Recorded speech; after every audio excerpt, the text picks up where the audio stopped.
Okay, so this is the moment. This is your Oprah moment right here. Oh This Lord. is, we really, really, really need to drive this point home because this is the main reason why I wanted you here today. I want people to know that this is the problem, and this right here is the people not valuing other people's opinions and taking it personally. It is not a personal issue. And I just go. I will try really hard not to get emotional about this because this, I think, really and truly is the crux of probably one of the most viral things in this business. I think this is one of the aspects and virtues that I was talking about that, among many, that this business is plagued with. People in this, and I have in my business class, it's an 8-hour class, but for one whole hour, we try to keep it an hour, it always runs over. I call it an Oprah session. We start talking about the philosophical aspects of this business. We get into the heart of and the meat of why you're doing what you're doing as a business person. Remember how I defined business earlier. Okay? Keep that in mind. Even if you're a hobbyist, but if you're charging, it's a business. You can call yourself a hobbyist if you want, but if you're a hobby, you do it for free. I mean, it costs you money, but it shouldn't cost everybody else money. So in this Oprah session, and I just kind of fell out in calling it that. What I really wanted to do is I really wanted everyone in class to really stop and think about why they're doing this industry. You know, why are you in this industry? Excuse me, what I've seen over all these years of me teaching and interacting with people, and believe me, I have met thousands and thousands of people through my experience and through television and through cake shows, and I've gotten to actually talk and speak and hold hands with people and really and truly put my arm around them and on their back and really listen to this.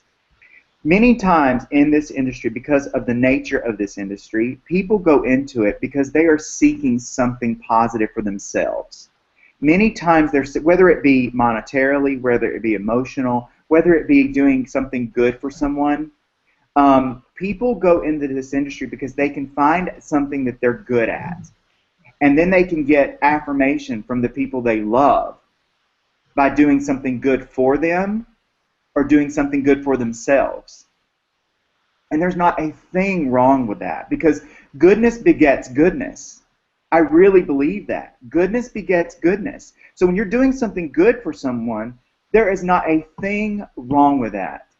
It's heartwarming and it makes you feel good inside and it creates a sense of peace in most people. It creates a sense of success in most people when you get that affirmation back from someone. That's why that premise of taking a plate of cookies to a new neighbor or to a sick person or going to the hospital to visit someone, we get as much out of doing that for people as we get back from the people. Does that make sense? The people that we're visiting or that we're sending that plate of cookies to are enjoying the cookies, but we're getting back, thank you so much. That is so nice of you. That is very, very kind. All right? It's the same notion, I believe, from my experience and what I know about this and the people in this industry. People seek out and do most of their work for free, or they give away their work because they don't really value what they're doing, whether it's from an educational standpoint because they don't understand the business or cost of goods or overhead or cost of doing business in general, or they're doing it because they're seeking that self-affirmation back from their customers, and that's enough.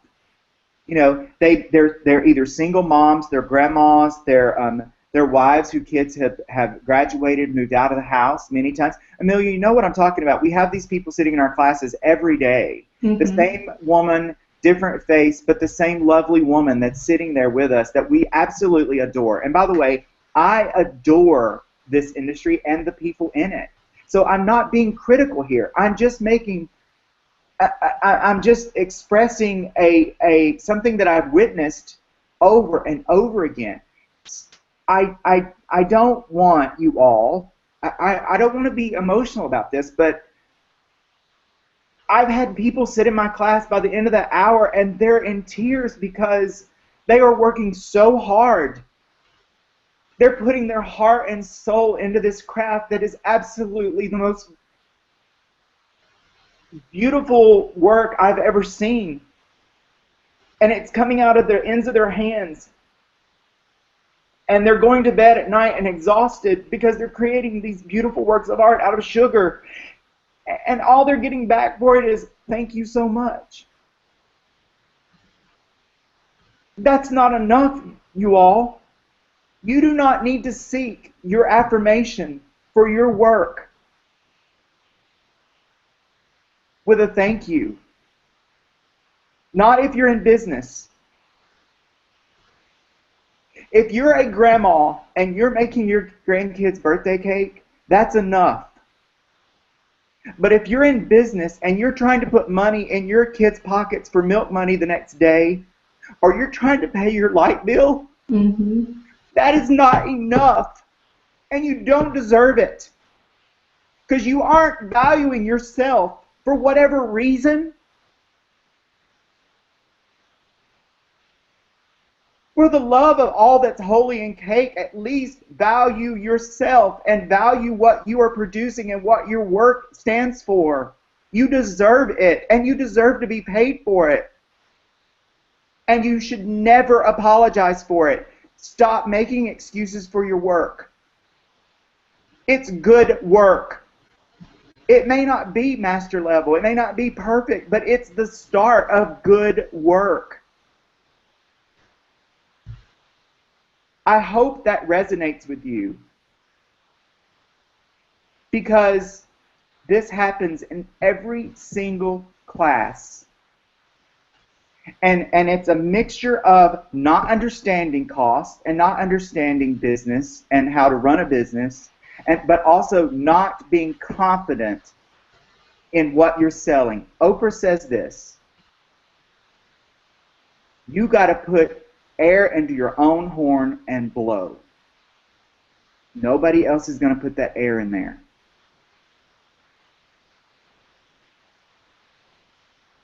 I just judged 34 wedding cakes at Cake Fest. I had one girl, the cake was lovely.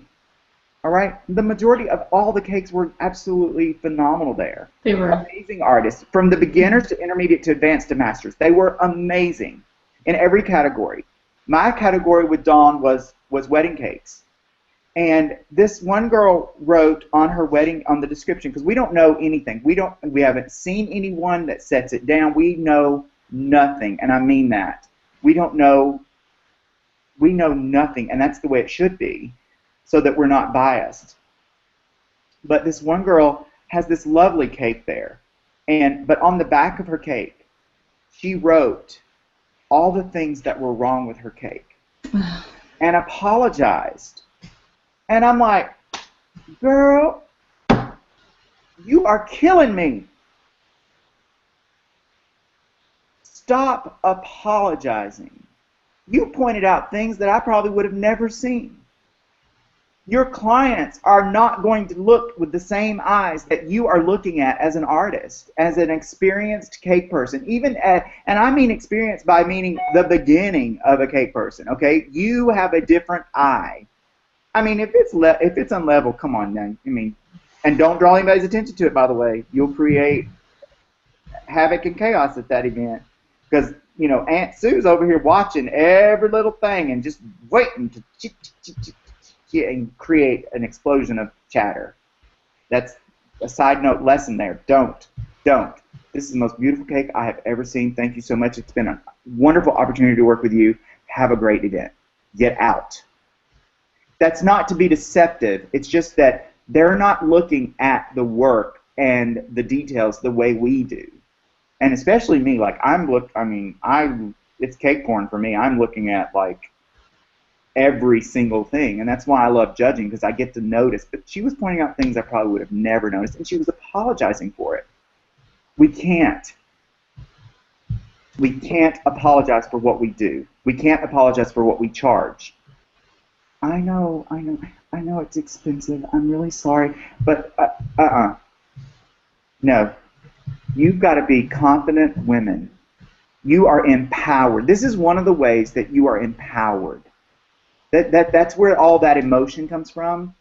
This is an opportunity as a cake artist, as a woman, as even a man, okay, to become empowered and do something great and something good and something you can be proud of and something that you can gain from monetarily and that your family can benefit from.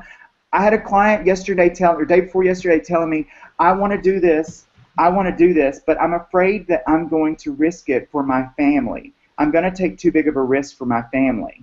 And I'm like, you're taking too big of a risk for your family now. You've been given an amazing talent that you could probably produce money to enrich your family's life in a way that you wouldn't do if you didn't do anything. And by the way, if you're owning your own cake shop or you're owning your own business, you're an entrepreneur. And entrepreneurs have to take risks. And if you're not willing to take risks every single day by pushing yourself to try a new technique or stack a cake or deliver a cake stacked or whatever it might be, you are in the wrong business. Absolutely. It's part of it's part of us. We have to try and it is stressful. Oh my gosh, it is stressful. I had some years taken off. Look, you see these tractor through those wrinkles, and I ain't got no hair anymore, and that's from owning a cake shop. That's from being on TV and owning a cake shop. That's what there ain't enough Botox in Tennessee to cover this crap. I don't know how to get through to my lovelies out there who are absolutely incredible people, incredible artists, who love their craft, who are so good at their craft, who a lot of them I want to be half as good as. I want to be half as good as most of the people I come in contact with. And for them to devalue themselves and to not charge what's adequate and to not really value themselves as women in so many ways, it hurts my heart so, so badly.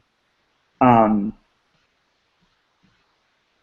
want to help you, but the only way I can help you is if I'm really honest with you and I educate you. But not only that, I can't change what's inside your heart and your mind. I can influence it. I can plant the seeds for you to grow as a person. But the point is, please do not seek out your personal affirmation through your work.